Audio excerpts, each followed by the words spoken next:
أعوذ بالله من الشيطان الرجيم. بسم الله الرحمن الرحيم.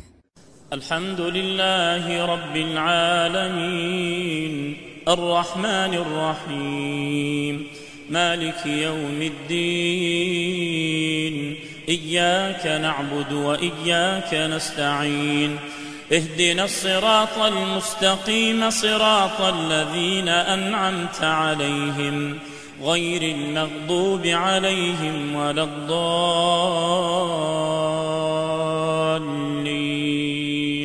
آمين. أعوذ بالله من الشيطان الرجيم. بسم الله الرحمن الرحيم. الحمد لله رب العالمين الرحمن الرحيم مالك يوم الدين إياك نعبد وإياك نستعين اهدنا الصراط المستقيم صراط الذين أنعمت عليهم غير المغضوب عليهم ولا الضالين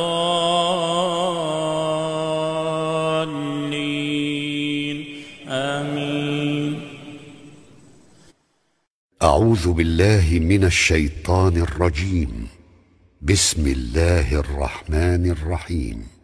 الحمد لله رب العالمين الرحمن الرحيم مالك يوم الدين إياك نعبد وإياك نستعين اهدنا الصراط المستقيم صراط الذين أنعمت عليهم غير المغضوب عليهم ولا الضالين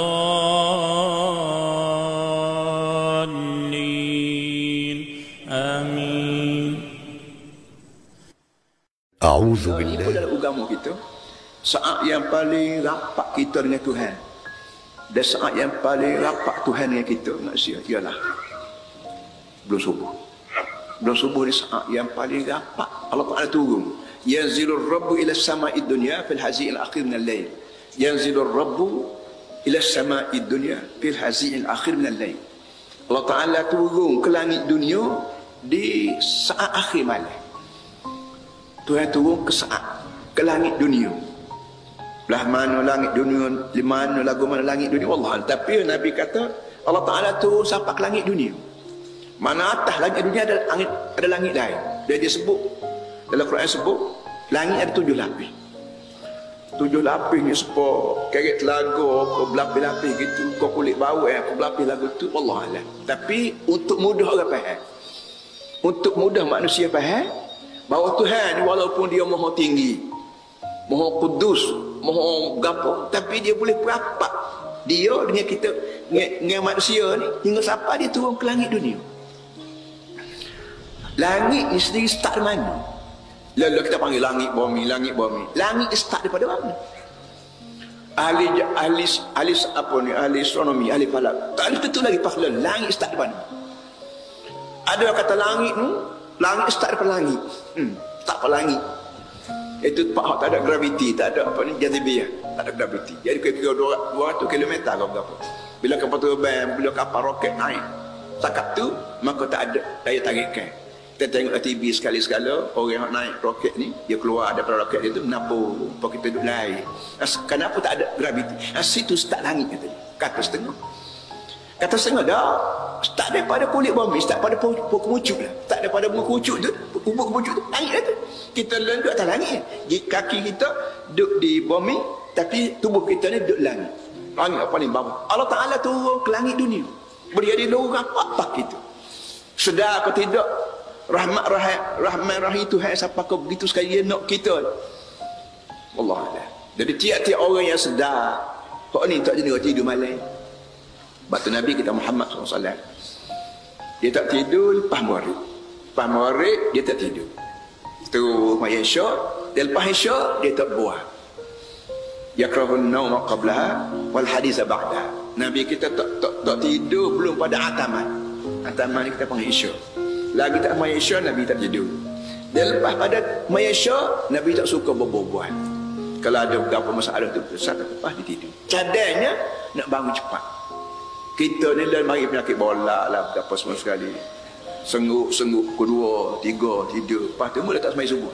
Tak apa asal boleh bola, tak apa asal tak semai subuh, tak apa boleh tengok. Ni penyakit orang Melayu, bukan penyakit orang Islam, tak penyakit orang Melayu.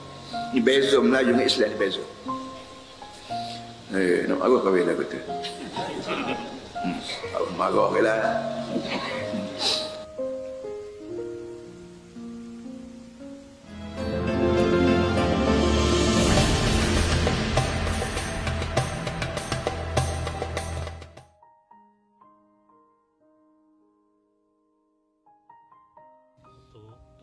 Istighfar kita ni lama dah saya dengar.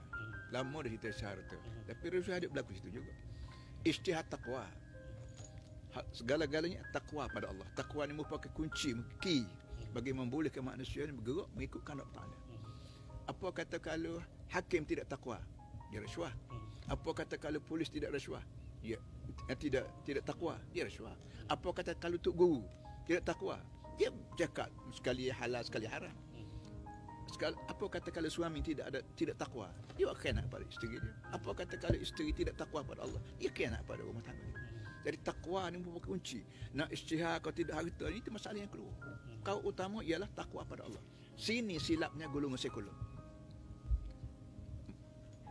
Melayu Muslim atau Arab Muslim bila tolak Islam, maka automatik dia buang dia punya kin, tak ada. Ibu bapa, anak-anak di rumah takut ibu bapa. Ibu bapa takut pada polis. Polis takut pada ketua polis. Polis takut pada PM. PM tak ada. PM rasa dia macam Tuhan. Ini pun. Tapi kalau PM terasa bahawa dia ada Allah yang perhati, maka dia jadi orang baik. Tak ada paling baik ialah ittaqullah. Ittaqullah ni wajib.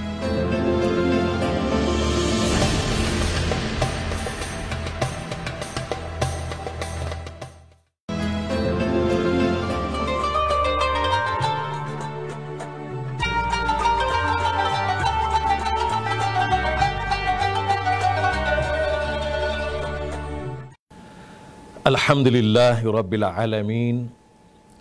Wassalatu wassalamu ala ashrafil anbiya'i wal mursalin Sayyidina wa habibina wa rasulina Muhammad wa ala alihi wa sahbihi ajma'in.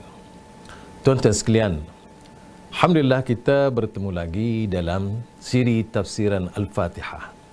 Pada kali ini insya-Allah kita akan menyambung perbincangan kita berhubung ayat yang ketiga, iaitu Ar-Rahmanir Rahim di dalam surah Al-Fatihah. Tuan-tuan sekalian, sebelum ini kita telah membincangkan Alhamdulillahi Rabbil Alamin, ayat yang kedua daripada surah Al-Fatihah. Kita telah bincang maksud Alhamdu, begitulah juga Rabbil Alamin. Pada hari ini kita akan membincangkan Ar-Rahmanir Rahim. Ar-Rahmanir Rahim yang kita selalu terjemah atau baca di dalam kitab-kitab tafsir atau kitab-kitab yang sahih ialah Ar-Rahman, bermaksud Allah yang sangat pemurah. Ar-Rahim, Allah yang sangat mengasihani. Tuan-tuan sekalian, Ar-Rahman dan Ar-Rahim adalah kedua-duanya itu nama Allah. Ar-Rahman nama Allah, Ar-Rahim juga nama Allah. Dan kedua-dua kalimah ini, nama ini diambil daripada kalimah Ar-Rahmah dalam maksud Al-Mubalaghah. Terlampau banyak rahmat yang Allah Subhanahu wa taala terlampau mengasihi hamba-hambanya. War-Rahman atau Rahman asyaddu mubalaghah minar Rahim. Kalau kita sebut Ar-Rahman, mubalaghah atau lebih daripada kasihnya, limpah kurnianya daripada Ar-Rahim. Kerana itu Allah Subhanahu wa taala menyebut wa ayyuba idznada rabbahu anni massaniyad dur wa anta arhamur rahimin. Nabi Ayub menyebut sebagaimana disebut oleh Allah di dalam Al-Quran, Nabi Ayub berdoa, wa ayyub idznada rabbahu, ketika baginda memohon doa kepada Tuhannya, yakni Allah, anni massaniyad dur, aku telah ditimpa kesusahan, kesukaran, kesakitan, ujian yang berat. Wa anta arhamur rahimin. Engkaulah ya Allah yang sangat mengasihi hamba-hambamu. Di sini juga kita melihat Allah Subhanahu wa taala berfirman, wa qur rabbighfir warham wa anta khairur rahimin. Wa qul, katakanlah ya Rasulullah, rabbighfir, ya Allah ya Tuhanku, tolonglah memberi keampunan, warham, dan tolonglah memberi rahmat, wa anta khairur rahimin, dan engkaulah sebenarnya yang terbaik, orang yang paling baik memberi rahmat kepada seluruh alam.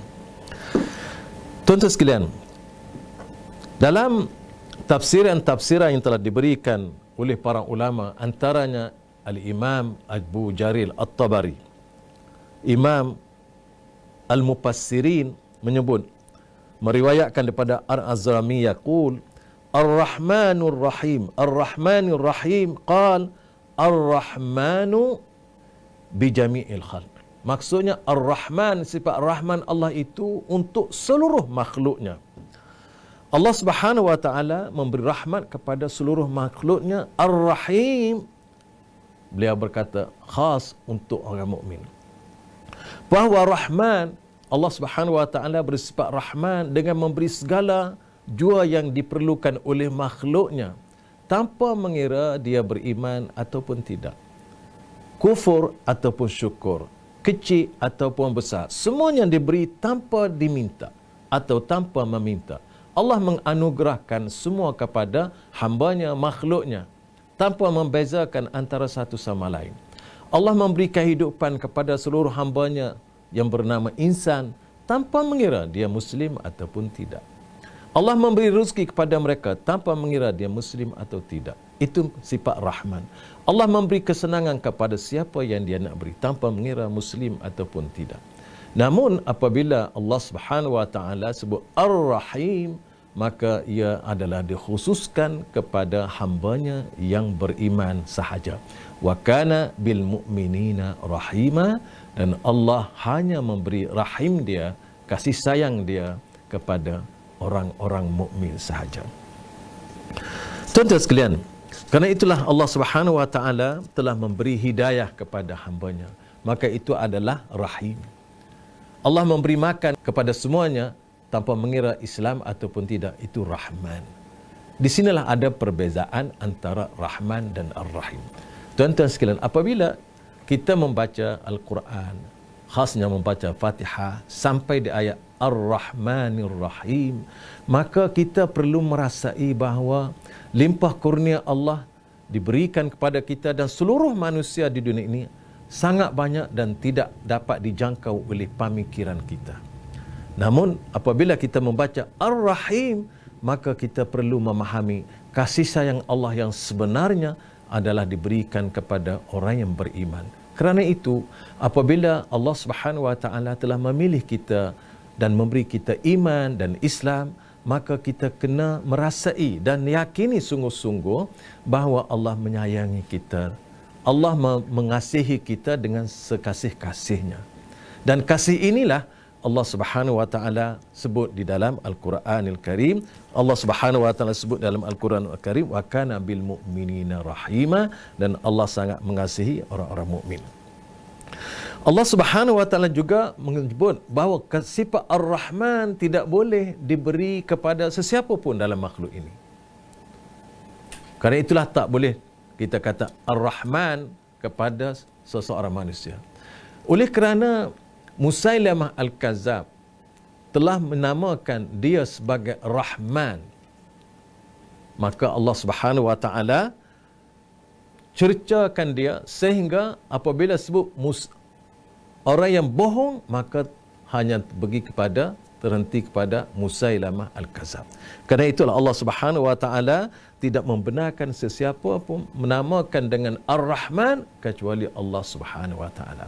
Kerana itu nama-nama Allah Subhanahu wa taala tidak boleh diletakkan kepada makhluk, kepada siapa pun, kecuali dengan menyebut kalimah abd sebelumnya, iaitu Abdur Rahman, Abdur Rahim, Abdullah dan sebagainya. Dalam hubungan ini kita melihat Allah Subhanahu wa taala tidak menamakan sesiapa pun dengan sifat Rahmanur Rahim dan Allah Subhanahu wa taala menegah siapa pun. Walau bagaimanapun Allah Subhanahu wa taala sebut di dalam Al-Quran berhubung dengan Nabi kita sallallahu alaihi wasallam, iaitu di dalam ayat surah At-Taubah, laqad ja'akum rasulun min anfusikum azizun alaihi ma anittum harisun alaikum bil mu'minina raufur rahim. Maksudnya sesungguhnya telah datang kepada kamu seorang rasul dari golongan kamu yang menjadi sangat keberatan kepadanya sebarang kesusahan kepada kamu yang ditangguh oleh kamu, dan sangat ingin memberikan kebaikan kepada kamu, dan ia pula menumpahkan perasaan belas kasihan dan kasih sayang kepada orang-orang yang beriman. Allah Subhanahu wa taala menyebut bahawa Rasulullah sallallahu alaihi wasallam raufur rahim, kasih kepada umatnya.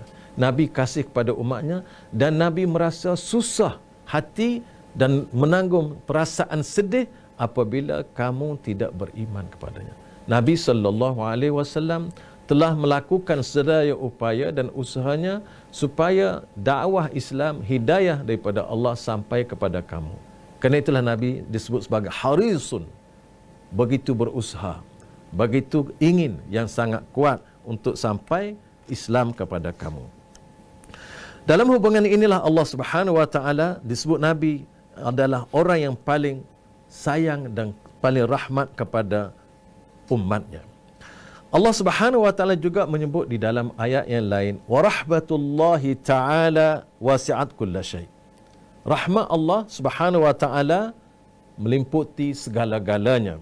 Sebagaimana firman-Nya, wa rahmati wasi'at kullasyai, rahmat aku meliputi segala-galanya. Dan begitulah juga Allah Subhanahu wa taala mempunyai rahmat yang sangat banyak.